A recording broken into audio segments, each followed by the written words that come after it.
Welcome to the channel. Tomorrow is Champions League Matchday 8. It promises to be an amazing time since all the teams are going to play together. Chelsea is hoping to get the Italian job done against Napoli. Real Madrid plays against Benfica, and then PSG versus Newcastle. We're looking forward to bringing you analysis and predictions on how some of the teams are going to fare. See you soon.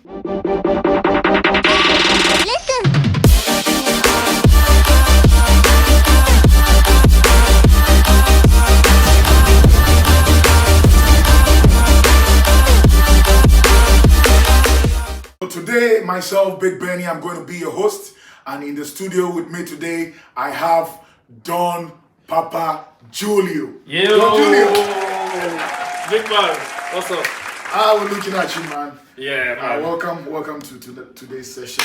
All right, thank you. Today, the guest. Yeah, He's yeah. the host, so I don't think we need any introduction. Once it's Champions League Matchday 8, you know what it is. We'll be cooking at the same time, putting some teams in the blender, putting some in the microwave, putting some in the freezer, and then at the end of the day, we'll see what happens. Okay, so since you mentioned putting some teams in the blender, mashing some, like Kinky, what do you think about your team, Liverpool? Do you think that Liverpool stands a chance to qualify to join Arsenal in the next phase? Yeah, first of all, I think we've got a chance because currently we are fourth on the league. And we've got Karabakh at home, which I don't think we should underestimate them because of how we've been playing. But if it was last season, I don't think this match is there to watch. It's just simulate it and then watch live score and then watch other exciting matches. But this time around, it's like a funeral tribute. You don't have to miss it. You have to get everything in the package. So it's going to be hard for us if only and Slot does not do his foolishness. And then the players, Van Dijk and Co, they don't take their responsibilities as they did against Bournemouth. And they have always been doing this season. They don't take responsibility for their mistakes and then start throwing arms and then dropping shoulders. That's fair. That's a fair point. So personally, I think that Liverpool can do something, hopefully. Yeah. But then if they try to put up shambolic performances like they did with Bournemouth, just as you rightly said, I think that they are going to crash out and that will be disastrous. So what do you think going into the game where my darling Chelsea is going to play against Napoli? We want to get the Italian job done. Yes. But what is your view on that? Antonio Conte has lost one of the toughest matches just this weekend. Over the weekend Against Juventus. And at a point, I did not even realize the Antonio Conte that I knew. He was clueless in the match and he lost 3-0. Yeah. It hasn't been like that with him this season. Yeah. So what do you think going into this game? Chelsea, new manager, not a standard or a well-known starting lineup against a well-established in Napoli in Naples. What do you think? I think first of all, it's going to be a difficult game. Personally, tomorrow I'll be watching two games.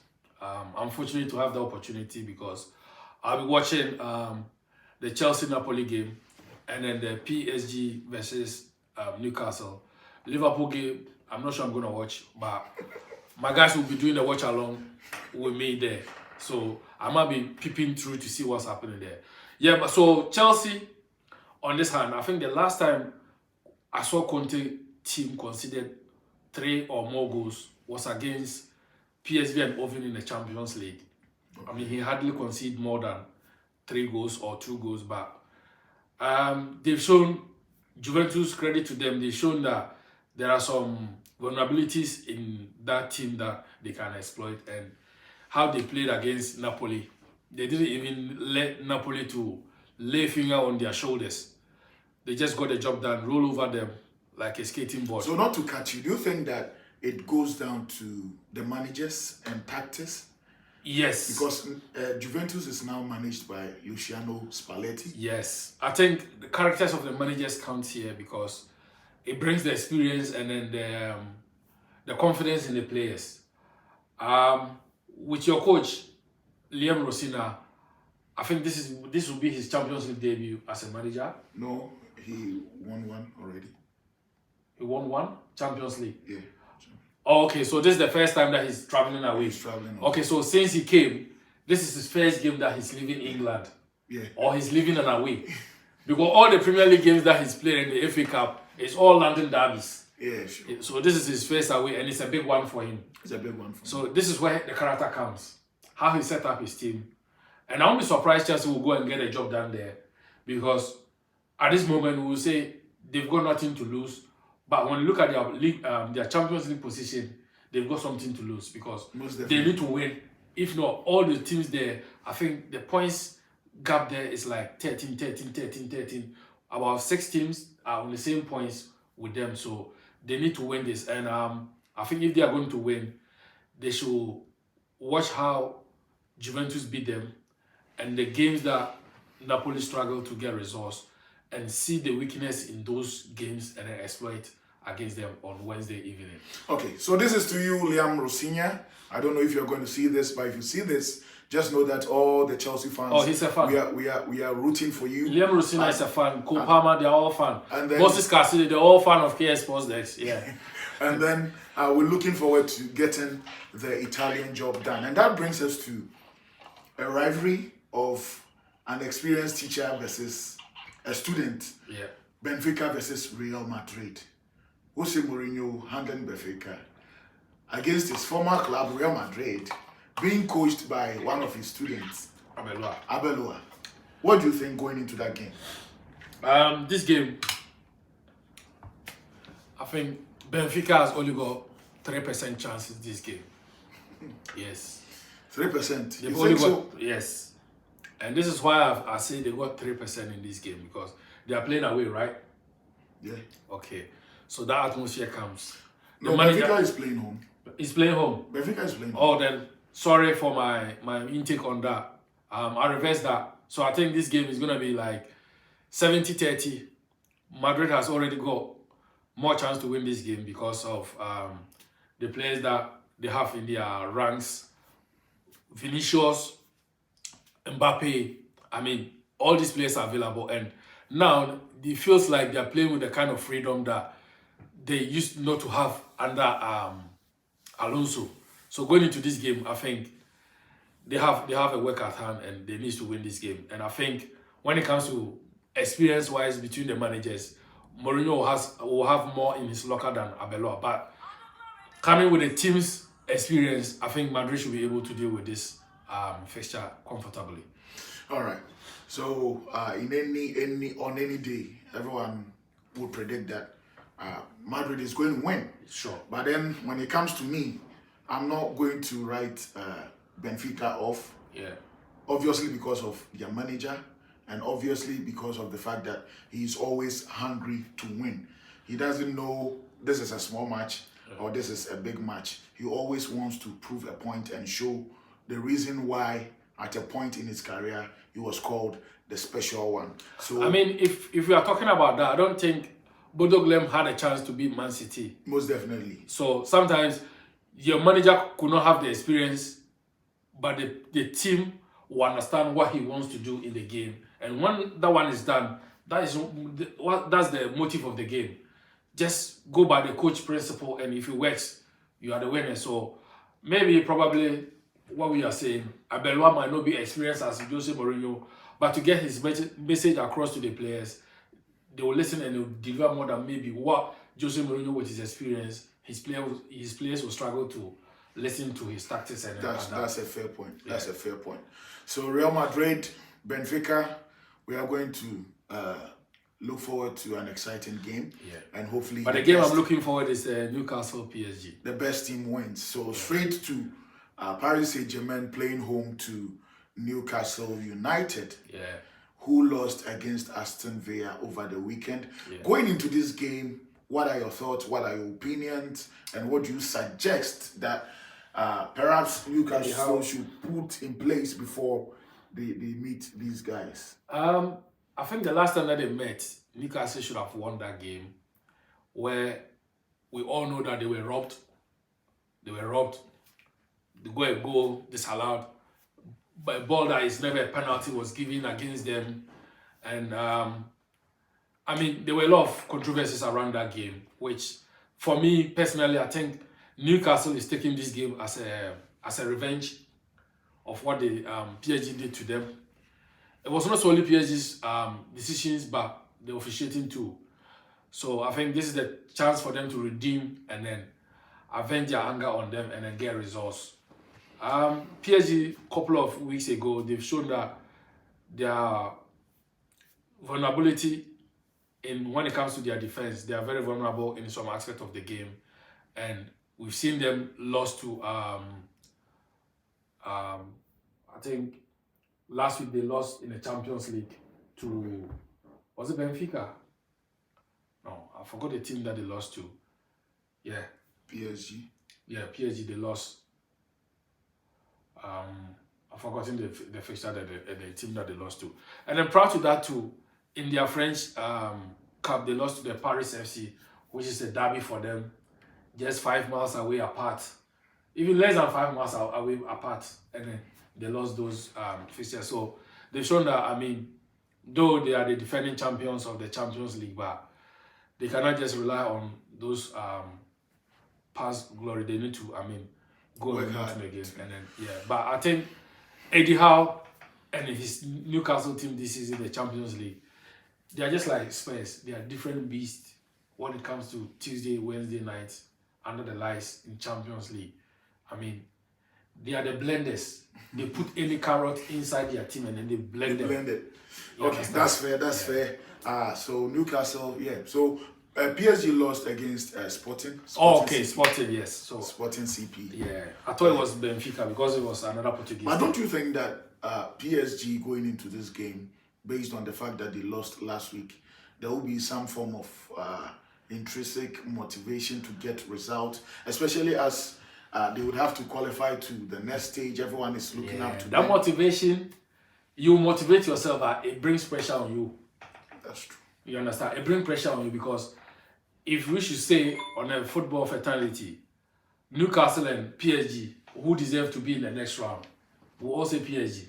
Yeah. And it will be a shame for them as a defending champion, not able to make to the top 8, going for another playoff. We know that last season, it was playoff that they went and then they found their way through, right to the way to the final and then won it. So this time around, them being that defending champion tag is a huge pressure on them. But do you think that Newcastle has that attitude, that quality, mindset, when it comes to Champions League to face champions, people who have won before? Do you think that Newcastle has that in their genes?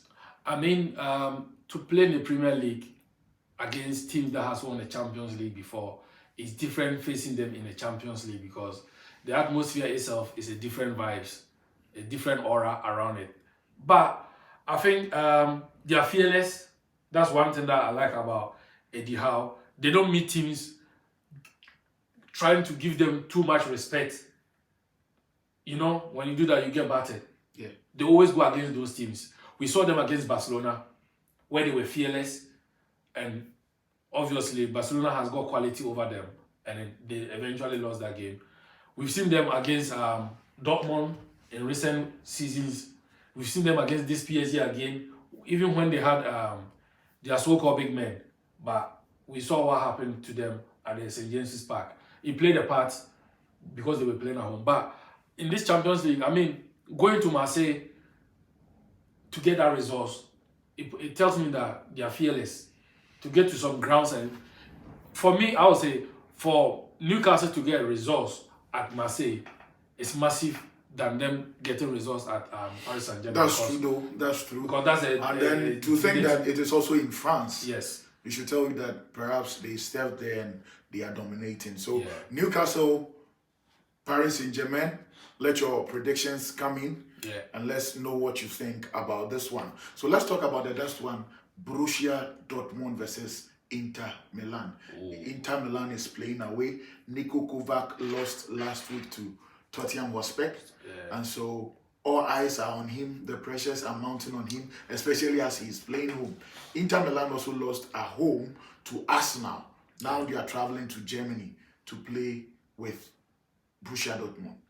So I think this season the Champions League has capsided itself from last season. Okay. You know, last season we had Liverpool, Barcelona, Inter Milan in the top three. Madrid were struggling to get playoff, but this time around they are comfortable up there. Barcelona, on the other hand, now is struggling to get into that top 8. So Inter Milan on the same level as well. We've seen that they've lost a couple of games. But going into this game, I think huge pressure is on them. They need to win this. As a defending, we'll not say defending champions because they didn't win it, but as a finalist for last season, they need to go and get these results. And Dortmund, I've never seen them poor in a Champions League game in the last 10 years than when they played against Spurs. I mean, they were all over the place. Could you attribute it to the red card that they got later in the game? I mean, and I could say that their man management, do you think it was top-notch management of the game itself with 11 players, with 10 men? So, okay, this is the case. Spurs were all over them before even the red card. Okay. So, in a football world, we can say the red card played a part. But on the reality, it can be that even if they were 11 men, Spurs could have even beat them more. You understand? That's true. Psychologically, that 10v men even played advantage on their part for Spurs because Spurs will be cautious because we would not want to concede or lose this game or draw this game against 10 men. But if it was 11-11, they'll give a go. You understand? So, I mean, it played a part, but I think, honestly speaking, they were shambolic against Spurs. I've never seen them in a Champions League game like that. I mean, in the last 10 years, I've never seen them being, useless in that game, Champions League games like that before. Okay, so before we drop the mic, yeah, Tottenham, Frankfurt. Tottenham, Frankfurt. Frankfurt is playing home. Tottenham. So Tottenham is traveling away. What are your thoughts and opinions on this match? I mean, they've been a different beast in the Champions League, but Germany, Frankfurt are home. They want to qualify, right? Yeah. I'm not going to give Spurs chance here. I'll just give Frankfurt win here. All right. Yeah. That's fair because Frankfurt themselves, they've been fantastic in the Champions League this season. Yeah. So on top of your head, which English teams are going to qualify to join Arsenal in the next phase, given the chance to make a prediction? Okay. If I'm to predict teams that will make it, Arsenal is already there. So yeah. I think Liverpool has got a chance to be there. Yeah. Man City. Yeah. Spurs likely to be there too. But if there's any two teams or any team that I think that can miss out, I'll say Newcastle. I'll say Newcastle because this game, if they go and lose, the teams above them that has got more points and goal difference above them are a lot. And I mean, they might qualify to the round 16. But they will not make it to the top 8. Maybe the top 8. The top 8 are all, as it stands now, it's only Man City and Liverpool that are in the top 8. And Arsenal, sorry. So probably Chelsea can trip in and then Spurs can also maneuver their way through to that side, yeah. All right, peeps. So that's it from us. Tomorrow we are going to give you analysis on the outcome of the games. Stay tuned. See you soon. Keep subscribing, keep sharing, and keep your comments coming in. Peace out.